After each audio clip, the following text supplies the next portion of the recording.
Hello everyone, কেমন আছো তোমরা সবাই? আমি খুব ভালো আছি, আশা করছি তোমরাও খুব ভালো আছো।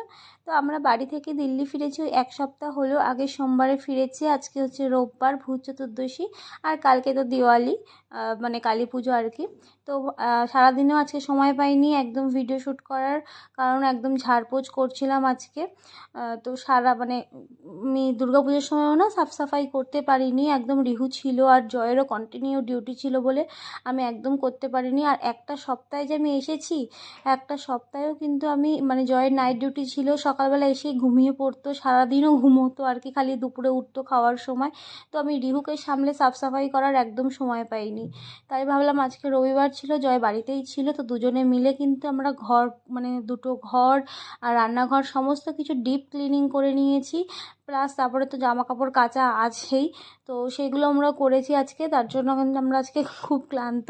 সন্ধ্যাবেলার থেকে ভিডিওটা শ্যুট করলাম আজকে। ভাবলাম যে সন্ধ্যাবেলার রুটিনটাই তোমাদের সাথে শেয়ার করি। তো এখন বানিয়ে নিচ্ছি দুজনের জন্য 2 কাপ কফি। জয়েরটা তো আগে নামাতে হয়, কারণ জয়টা চিনি ছাড়া হয়, আমারটা চিনি দিয়ে আবার একটু ফোটাই, তার জন্য কিন্তু আমারটা দেরি করে নামাই আর কি। তারপরে চলো এখন কিন্তু দুজনে মিলে 2 কাপ কফি খেয়ে নেব। আর এই কাপগুলো দেখতে পাচ্ছো, এগুলো খুব সুন্দর লাগছে না? বিশেষ করে আমার ওর হ্যান্ডেলগুলোর জন্য না বেশি ভালো লাগছে, মনে হচ্ছে কি মতি দিয়ে সাজানো আছে। তো এই কাপগুলো যখন আমি চন্দননগর স্ট্যান্ডে ঘুরতে গিয়েছিলাম, তখন কিন্তু আমার জামাইবাবু আমাকে কিনে দিয়েছিল। আমার তো বেশ পছন্দ হয়েছিল। তো দিদি বলেছিল কাপ দিয়ে যখনই চা খাবি তখন জামাইবাবুর কথা মনে পড়বে। তো সত্যি বলছি, মনে পড়েই বলেই। আর এই যে আমি কিন্তু যখনই ক্যামেরা অন করি, রিহু কিন্তু পিছনে এসে ঠিক একটুখানি হেসে দেবে বা পোজ দেবে। তো এখন আমি সন্ধ্যা পুজো দিয়ে দিয়েছিলাম, আর তারপরে কিন্তু আজকে না আমার শ্বশুরবাড়ির নিয়ম, কালী পুজোর আগের দিন মানে ভূত চতুর্দশীর দিন মানে বাইরেতে 14টা প্রদীপ জ্বালানো, 14 শাক খাওয়া। তবে এখানে আর আমি 14 শাক কোথায় পাবো বলো? তার জন্যই কিন্তু আমি ওই নিয়মের 1 শাক খেয়ে নিই, আর 14টা প্রদীপ সন্ধ্যাবেলা আমি বাইরে জ্বালিয়ে দিই। জানো তো, এই 14টা প্রদীপ যে বাইরে জ্বালাতে হয় এটা কিন্তু আমি জানতাম না। মানে আগের বাড়িতে যেখানে থাকতাম সেখানে তো এই 14টা প্রদীপ আমি না ঘরের ভিতরেই জ্বালিয়ে দিয়েছিলাম, কারণ আমার বাইরে বলে কোনো জায়গায় ছিল না, একমাত্র ছাদ ছিল।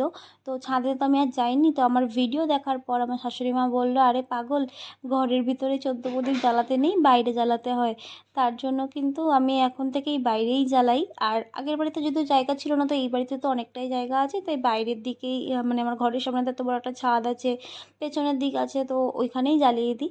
আর দেখো, এই জয় কিন্তু বিকেলবেলা আজকে এই টুনি লাইটগুলো লাগিয়েছে, অল্প করেই এনেছিল, বেশি আনেনি। তো ওপরটাও সাজিয়েছে টুনি দিয়ে, আর নিচটা মানে এই গ্রিলটাতেও সাজিয়ে দিয়েছে টুনি দিয়ে, বেশ ভালো লাগছে না? আর সব বাড়িতেও কিন্তু টুনি লাইট দিয়ে সাজানো হয়েছে। আর এই প্রদীপের আলো মানে দিওয়ালি আসলে না মানে রাস্তাটা দেখতে আমার খুব ভালো লাগে। প্রত্যেকটা বাড়িতে টুনি লাইট জ্বালানো থাকে, তার মধ্যে এই প্রদীপ জ্বালানো আরও বেশি ভালো লাগে। আর এই যে রিহুকে দেখো, এখানে আসার পর না বেশ ঠান্ডা ঠান্ডা পড়ে গেছে জানো তো। মানে এখানে আসার পর আমরা অত একটা পাখা চালাতে হয় না আমাদের। আর রিহুকে কিন্তু সবসময় ফুল হাতা ফুল প্যান্ট পরিয়েই রাখি, আর ঘরের মধ্যে যেহেতু জুতো পরতে চায় না, জুতো খুলে যায় বারবারে, তার জন্য কিন্তু আমি ওকে একটু মোজা পরিয়ে রাখি সবসময়। তো আজকের ভিডিওটা এই অবধি, ভালো লাগে সাবস্ক্রাইব করে দিও।